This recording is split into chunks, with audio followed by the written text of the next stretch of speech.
हाय, तर आज मी बनवत होते पाकातले रवा लाडू. मी येथे 3 कप रवा घेतला आहे, 2 कप साखर आणि वेलदोड्याची पूड घेतली आहे. येथे मी रवा भाजण्यासाठी तूप घातलेले आहे. त्यात रवा घालून बारीक गॅसवर भाजून घेतला. रवा लाडू बनवण्यासाठी परफेक्ट पाक जमला पाहिजे, नाहीतर लाडू बिघडतात.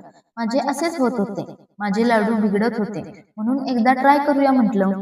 व्हिडिओ पूर्ण बघा आणि मला सांगा माझे लाडू कसे झाले. रवा असा मस्त तुपामध्ये भाजून घेतला. त्यानंतर 2 कप साखर घेतली. ज्या कपाने आपण रवा घेतला त्या कपाने 1 कप पाणी घेतले आणि मस्त अशी उकळी आणून एक तारी पाक बनवला. त्यानंतर वेलदोड्याची पूड घालून घ्यायची आणि त्यात आपण भाजलेला रवा घालून एकजीव करून झाकण ठेवून द्यायचे. 4 ते 5 तासांनी मिश्रण चांगले तयार झाल्यावर असे लाडू वळून घेतले. तर कसे झालेत माझे लाडू? मला लाडू जमलेत का? नक्की सांगा आणि लाईक करायला विसरू नका.